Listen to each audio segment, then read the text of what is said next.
So in the last few minutes that we have, I want to talk to you a little bit more about flying in your private aircraft with your firearms. And it's more and more stuff keeps coming up, more and more topics.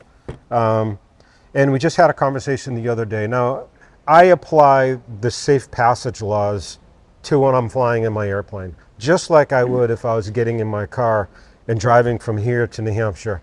When I'm getting in one of these planes and flying from here to New Hampshire, I treat them the same way. I'd love to get your thoughts on it, because I know I just had conversations with a gentleman that was flying in an airplane that he has to stop twice, and he has hollow point ammunition with him, all that kind of stuff. Like, I don't do that. If I'm flying, I will have just my standard, FMJs or something, and then I get ammo on the other end when I get there, or if a family member has it or whatever. I don't fly or drive with anything that is going to cause me a problem if I have to land, if I have to refuel, or if I have weather and I have to stop somewhere and now I have to go to a hotel room, or I got a maintenance issue and now I'm landing in New Jersey.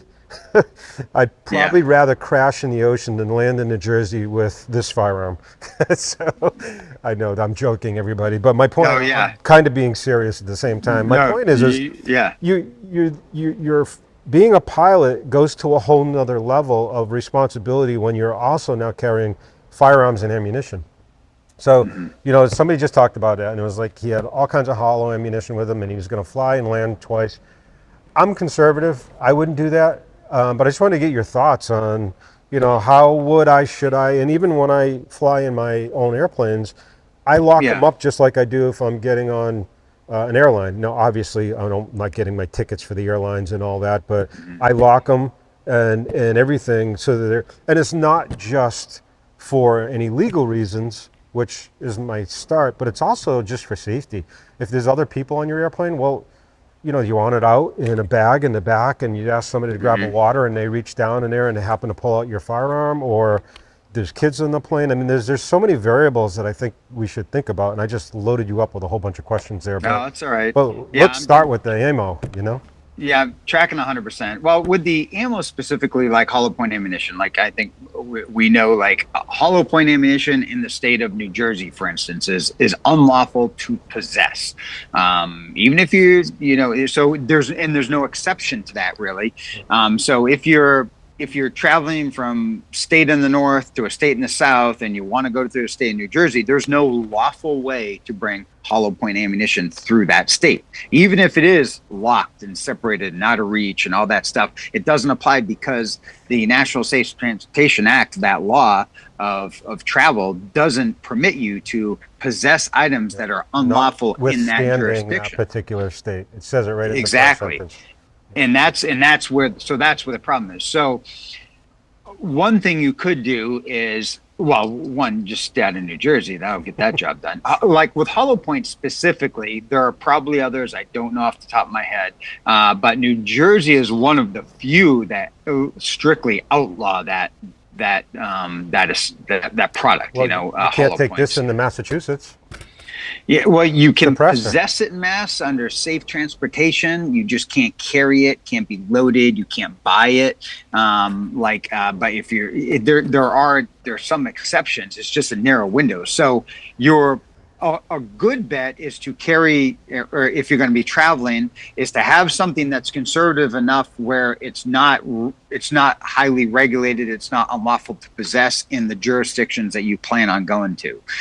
So things like AR type of rifles, semi-automatic rifles, large capacity magazines, hollow point ammunition, things like that. There are a lot of these type of things there are a lot of states that don't allow even possession of these things without special permits and things like that. And I'm not just talking to carry it, but to actually just have it in your possession, like in your car, locked even, in your airplane on a ramp somewhere, right? So that is possession. Okay. So there's, go ahead. Sorry to interrupt you, but you said something that is like another myth and none of that, we've had members actually text, email in and say, however, if I don't leave the airport and I'm on the ground, that's okay. That's not necessarily true, is it? Well, the big difference, Brian, is it's your aircraft. You're the pilot. It's your plane. It's no different than your car. Now, if I was flying JetBlue, for instance, and Yeah, that's different. they make an emergency landing in New Jersey, and I don't have possession of my baggage, Right. all right, because it's in a bag on a carousel or down below, that's not possession, No, right? this is in my airplane. Yeah, exactly. So that's where it's different. So if you are on a ramp in New Jersey, for instance, Newark, and you're in your plane and you have hollow point ammunition in your airplane, you're in violation of state law, right? So that could be a problem. So you need to be cautious. My best advice is just stay away from the states that you know are going to be an issue. However, for a pilot like yourself, Brian, emergencies happen. You need to be prepared for that. And if you're over New Jersey airspace and things go sideways and you have to make a landing, you got to do what you of your life, obviously. I guess what I would say is, if this is like life or death, like do I crash? You made that joke earlier. Do I crash in the ocean, or do I land in Newark? I think I'll probably land in Newark. I think I'm not sure. But if it's planning, if you can do your best to plan to stay away from those states, obviously, is going to be the best way to go, and avoid having something that's going to be controversial in those states to begin with. Like NAR or something like that. So yeah, you definitely got to use some caution with that. Definitely different than checked baggage in a commercial airline versus it's your plane, because it's being in your plane is no different than being in a car. Once it's on the ground, that's yours. You're responsible possession-wise, as far as the law is concerned, with what's in it. It's no different than if you're on the New Jersey Turnpike, for instance. In the air, it doesn't matter. In the air, a state doesn't have the once you're in there, it's not like you're in New Jersey airspace. You're in federal U.S. air. Yep. All right, and jurisdictionally, in the air, it's the jurisdiction of the feds. For prosecution reasons, whoever you took off from, whatever state that was, and land, both those states could have some play into like prosecution or charging if something were to happen on an aircraft. All right, but as far as what laws you follow for, in the aircraft itself, in the air, that's it's federal. Yep. Yeah, good point. And we'll do. You just mentioned a little bit about airlines, and we actually have some lessons already inside the membership platform, and we'll do some more about, like, this case is a perfect example of this case is what I take on the airlines, and here's the airline tags from Delta and all the different airlines and stuff, and I actually print and keep on the case here the TSA rules, because there's a lot of people at the airlines that don't know it.